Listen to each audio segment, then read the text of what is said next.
Episode 4 of The Boys was all about heart.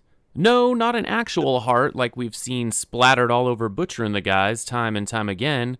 And no, not the still pumping heart that Huey used for a quick "what has happened to my life" moment in episode 3, rest in power Lucy the Whale, but metaphorical heart, a longing for love, for acceptance. Well, except for A-Train, in his case it's about his actual heart and the seven shock-waving goodbye to him. Okay, let's begin. Hey everyone, I'm Brent the Middleman, your middle-aged middle manager in Middle America, here today with my weekly look into the wonderful world of psycho superheroes on The Boys. If you'd like to support the channel, please remember to subscribe, like, and comment on the video if you haven't already. It's just a couple quick clicks for you, but it's much, much more than that for me. Thank you so much. The episode begins with the interview of a young woman who seems to have been asked what her idea of love is. She says it's about communication and proceeds to tell the story of her calling off her engagement on her wedding day because she learned that her husband-to-be was not interested in ever having kids. Obviously, if he had communicated this up front, they would not have wasted all of that time in a relationship. Interviews like this are interspersed throughout the episode, really hammering home the theme of heart and longing for love. We find out at the end that these women were auditioning for the role of the Deep's wife, and that they are all members of the Church of the Collective. As many other breakdown channels have pointed out, this is a very obvious dig at the Church of Scientology and the rumored interviews it did to find a wife for Tom Cruise. Spoiler alert, it ended up being Katie Holmes. Yay, love! The Church of the Collective is trying to help the Deep repair his womanizing image to help him get back into the Seven. The Deep wants to choose the overtly sexual woman, but the Church makes him, well, they tell him it's his choice, so the Church makes him use his own free will to choose a different woman. The girl they like told the story of the lovers of Valdaro, the two skeletons that were found buried in an embrace. Ironically, the two skeletons have recently been identified as two males, which ties in nicely to the multiple references of Homelander's homophobia. This also makes me wonder if, in future seasons, we will get a live-action version of Homelander with Soldier Boy, who was mentioned in the first episode and has been cast for season 3, doing stuff which, according to Homelander, is totally not gay. Speaking of Homelander, we are shown that all the attention Stormfront is getting is really starting to push him closer to the edge, which for a sociopath with superpowers is a very dangerous place to be. So Homelander does what any person would do in that situation. He turns to another superhero who has the powers to make himself look like his lost love, Madeline Stillwell, who is lost, of course, because Homelander melted her brain through her eyeballs. But that's neither here nor there. The scenes in the strange, candlelit cabin between Homelander and Doppelganger were by far the creepiest in the season, and maybe in any season of anything. Elizabeth Shue was back, along with her push-up bra that was working overtime, to, much like Doppelganger, become Madeline Stillwell and to feed, no, not breast milk this time, Homelander's ego. After watching the romantic movie Taxi Driver together and hearing Homelander explain how Travis Bickle was a good man who was just pushed too far by society, much like himself, Stillwell stroked Homelander's hair while telling him how he made the Seven what it is and that he is the most powerful person in the world. And the illusion was working great until Doppelganger could not hold the transformation any longer and change back into what kind of looks like a fat Travis Bickle. Homelander is freaked out and has a hard time getting back into the mood, but who can blame him, right? We will get back to the love shack a little bit later in the video. The next character who is looking for love in all the wrong places is Frenchie. We all know that Frenchie has got it bad for Kimiko, but dude, you got to work on your timing, man. Maybe it was whatever pills he has been smashing and snorting, but trying to make out with a mute soup while she watches a newscast about how her brother is a super terrorist who is being blamed for the death of 59 people after watching him get his neck snapped on the roof of a building is the definition of the wrong moment. Kimiko rightly shoves Frenchie, but resists the urge to strangle him. Frenchie does what any person would do in that situation, and he goes to visit an old friend with benefits, sleeps with her, and then gets advice on how to win Kimiko's heart. Yay, love! Butcher has to go and meet with Mallory to see if there is anything else he can do because he failed to bring in Kimiko's brother, the super terrorist.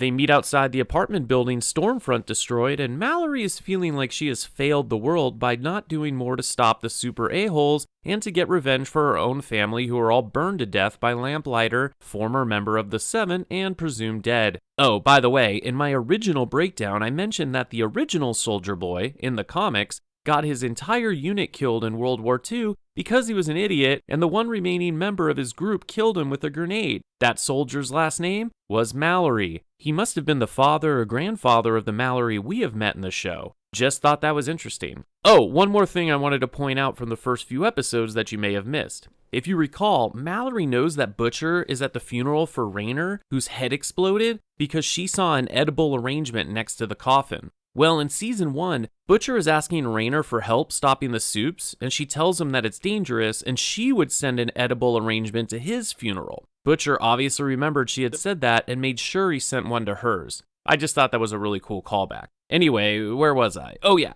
Mallory is feeling like she has failed seeing so many more people dead at the hands of a super that she decides to just give Butcher the location of his wife Becca. She lets him know it's a Vought facility surrounded by armed guards, but she didn't want Becca's death to be on her conscience like all the others. Butcher goes to collect his things to go break Becca out, and he has a touching moment with Mother's Milk. Thinks he's nuts, but he knows he won't be able to talk him out of going. Butcher tells that he should help Mallory find Liberty so that maybe she will help him get to see his family again. And that is what is in MM's heart this episode. But more on that in a minute.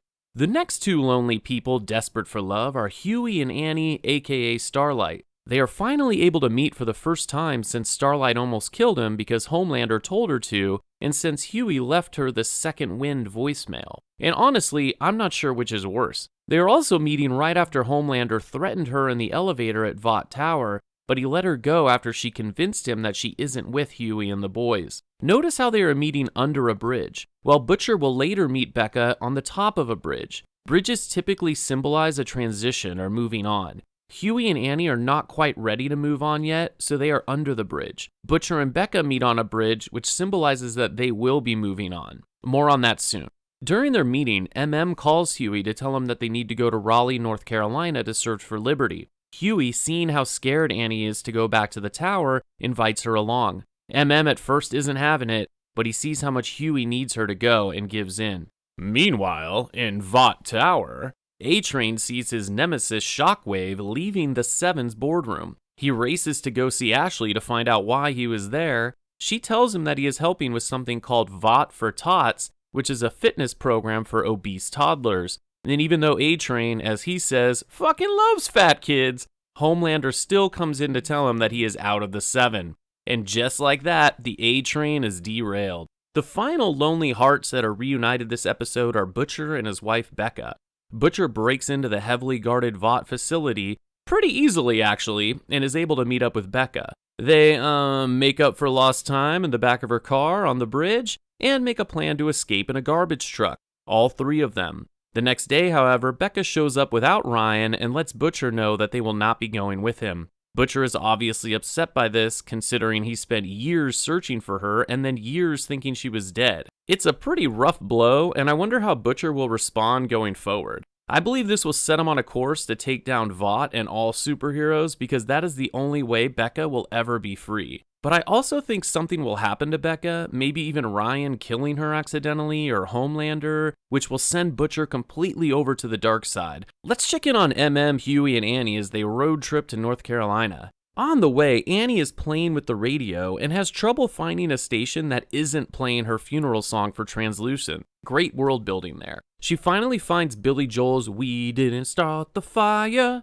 and we realize that Huey and Annie are a perfect match as they both know every word, and we know from season 1 that Huey is a huge Billy Joel fan. Another fun fact is that the song "We Didn't Start the Fire" is from Billy Joel's album entitled Stormfront. This is a very cool tie-in to their road trip because they soon learn that Liberty, a superhero from the 50s and 60s, is now going by the name Stormfront. The address Mallory gave them led them to an older black woman's house. At first, she does not want to talk to them, but then tells her how he was affected by the superheroes and how it killed his father. This gets them in the door, and the woman tells them the story of how Liberty killed her brother while she watched from the car. She says they were caught in a sudden rainstorm, hint number 1, and Liberty appeared and called her brother by racial slurs, hint number 2, and then murdered him. She says Vought paid her $2,000 to keep it quiet, just like they offered Huey $45,000 to keep quiet about his girlfriend who was run over by A-Train. I guess the price of a human life went up over the last 50 years. They ask her what happened to Liberty, and that is when she grabs that day's newspaper and says, "That's her," pointing to Stormfront. No wonder she called Homelander Gramps. Stormfront must be one of the Nazi Vought's original creations, switching names over the years, but keeping her glowing personality. A few other things happened on the road trip that are worth mentioning. Huey and Annie got busy in the hotel after debating which candy bars are the best. We find out that Annie is a huge fan of Almond Joy, and Huey thinks they are gross. Interestingly, the Vought tech that Black Noir met with for help finding Butcher was eating an Almond Joy and offered some to him. He acted grossed out and made her throw it away. I'm going to discuss a potential big spoiler from the comics here, so if you don't want to hear it, fast forward about 2 minutes. Okay, ready? In the comics, Black Noir is actually Homelander's twin, and he has all the same powers. I'm wondering in the show if they purposely tied in Black Noir and Huey's dislike for Almond Joy because they are going to make the twist that Black Noir is a twin of Huey. This would be really strange, but nothing would surprise me with this show. We only know that Huey's mother left him and his father. I wonder if this could have been because she had Huey's twin who had been injected with Compound V. We have seen that Black Noir is the most sensitive of the heroes, trying to cheer up the little boy, crying about the Compound V, and saluting Lucy the Whale. Huey is also very sensitive, and we are reminded when he threw the lifesaver to the helicopter, even though they were most likely dead. Pay attention to future connections they may draw, and let me know what you think of my theory in the comments. Okay, now let's get back to Homelander.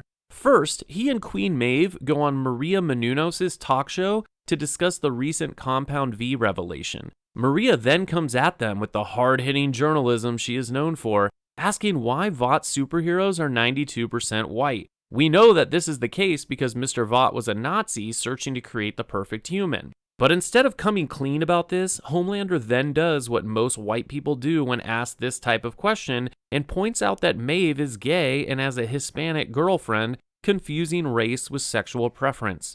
Homelander did this to not only sidestep Maria's question, but also to let Maeve know that he knows what she has been up to. This obviously freaks Maeve out, but Homelander actually seems to take it in stride when Maeve tells him that she got with her girlfriend because she was so devastated by their breakup. But something tells me Homelander is not taking this as well as he appears to be. Homelander then goes to confront Stormfront and remind her that he is the face and the leader of the Seven. She tells him that he needs to get with the times like she has, another hint that she is much older than she appears. She tells him that he doesn't need everyone to love him, he just needs 5 million people to be angry, which pretty much reveals her plan to take on Vought from the inside. Homelander realizes that he doesn't need to be loved, he just needs to be feared. Before he leaves, Stormfront tells him that she is there if he ever needs anything. You know, like anything. Homelander takes this all in and then heads back to the Love Shack, baby. There he tells the fake Stillwell that he doesn't need her anymore. So in a creepy switch, Doppelganger turns himself into a much shorter Homelander, still wearing Stillwell's lingerie. Fake Homelander offers to pleasure real Homelander and says it won't even be gay because it's himself. The word gay seems to trigger Homelander, and he starts to strangle himself, saying that he doesn't need to be loved anymore, that he doesn't need anybody. And then he breaks fake Homelander's neck, symbolically killing his old needy self. It's scary to think what Homelander will be like if he doesn't care what people think. Oh yeah, he'll just be Stormfront. So where does that leave us heading into episode 5? After the road trip, Annie seems to break up with Huey, just like Becca broke things off with Butcher. Black Noir has located Butcher, seeing that he broke into the Vought facility. I hope Butcher keeps his head. We learn more about MM and his OCD, and I wonder if this will replace his need for his mother's breast milk like in the comics, or have something to do with his childhood. A-Train has been kicked off the Seven and may soon be joining the Deep in Sandusky, Ohio, and possibly the Church of the Collective. Speaking of the Deep, it looks like he will be getting married in order to restore his image, and finally, Homelander will be on the loose, not caring what anyone thinks about him. Despite the somewhat slow start, I am still very excited for the next episode and the rest of the season. I think we are set up for a crazy finish, with even more setup for Season 3. Let me know in the comments your theories for the rest of the season. Once again, I'm Brent the Middleman. Thanks for watching.